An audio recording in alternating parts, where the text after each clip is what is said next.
إنما الصدقات للفقراء والمساكين والعاملين عليها والمؤلفة قلوبهم وفي الرقاب والغارمين وفي سبيل الله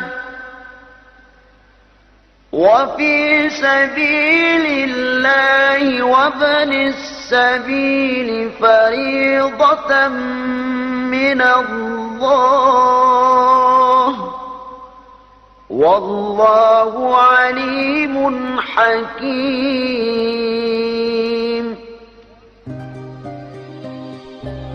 Sesungguhnya zakat-zakat itu hanyalah untuk orang-orang fakir, orang-orang miskin, pengurus-pengurus zakat, para mu'alaf yang dibujuk hatinya untuk memerdekakan budak, orang yang berhutang untuk jalan Allah, dan orang-orang yang sedang dalam perjalanan, sebagai suatu ketetapan yang diwajibkan Allah. Dan Allah Maha mengetahui lagi Maha bijaksana. Yang berhak menerima zakat. Di dalam surat ke-9 At-Taubah ayat 60 disebut dengan sedekah yang wajib, yaitu zakat. Terdapat 8 asnaf yang berhak menerima zakat. 1.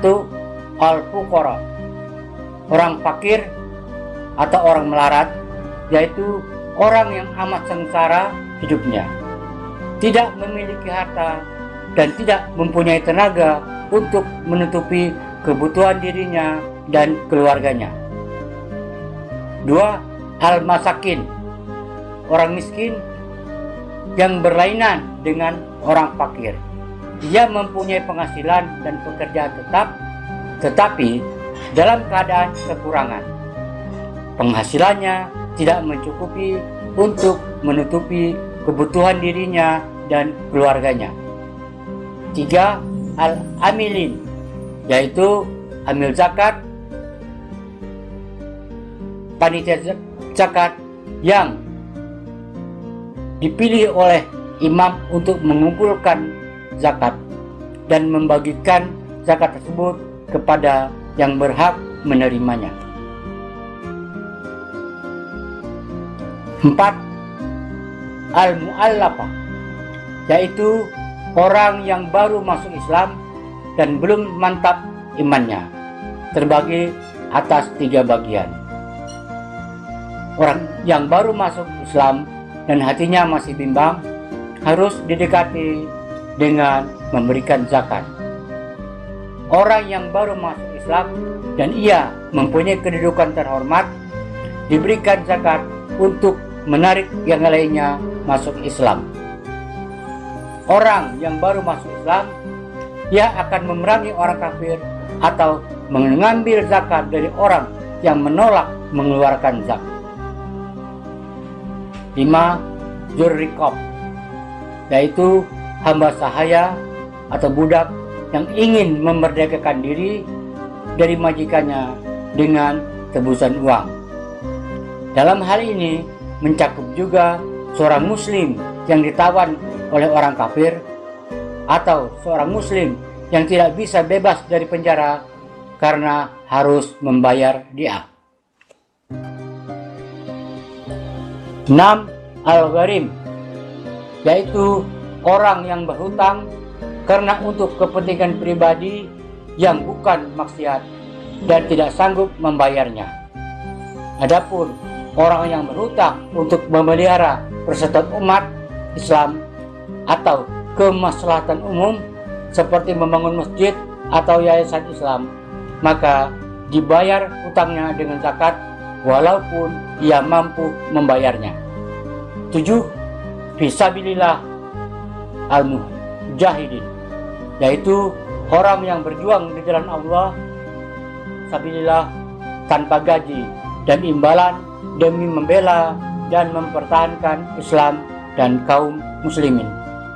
8. Ibnu Sabil, yaitu musafir yang sedang dalam perjalanan yang bukan bertujuan maksiat di negeri rantau, lalu mengalami kesulitan dan kesengsaraan dalam perjalanan. Golongan yang haram menerima zakat. 1. Orang kafir atau musyrik. 2. Orang tua, ayah, ibu, dan anak, termasuk kakek, nenek, dan cucu. 3. Istri, karena nafkahnya wajib bagi suami. 4. Orang kaya dan orang yang mampu bekerja. 5. Keluarga Rasulullah SAW, yaitu Bani Hashim dan Bani Muthalib. Dari Abdul Muthalib bin Rabi'ah bin Harth, sabda Rasulullah SAW, sesungguhnya sedekah zakat itu adalah kotoran manusia.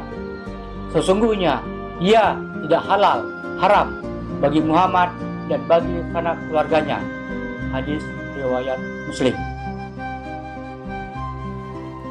Keturunan dengan garis ke atas, ibu, bapak, nenek, kakek, dan keturunan garis ke bawah, anak perempuan, anak laki-laki, cucu perempuan, cucu laki-laki, tidak berhak menerima zakat sesuai surat 9 At-Taubah ayat 60. Namun, jika mereka sengsara, tetap kita bertanggung jawab.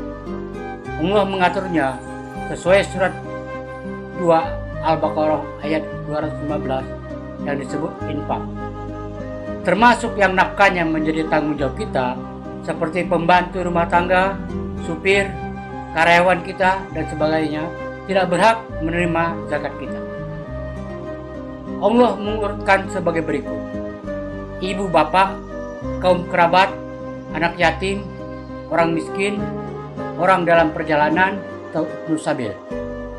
Kaum kerabat dimaksud adalah saudara dekat, teman dekat, tetangga dekat, dan sebagainya. Bila mereka fakir atau miskin, maka termasuk yang 8 asnaf.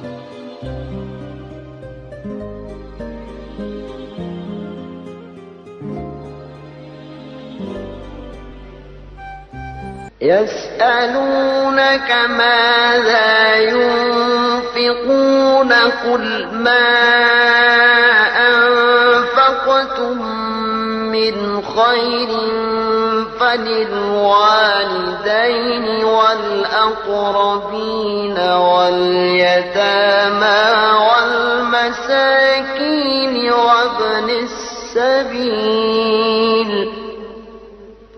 وما تفعلوا من خير فإن الله به عليم.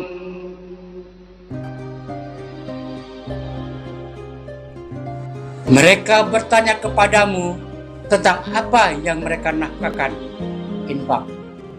Jawablah, apa saja harta yang kamu nafkahkan, hendaklah diberikan kepada ibu bapak, kaum kerabat, anak-anak yatim, orang-orang miskin, dan orang-orang yang sedang dalam perjalanan. Dan apa saja kebaikan yang kamu buat, maka sesungguhnya Allah Maha mengetahuinya.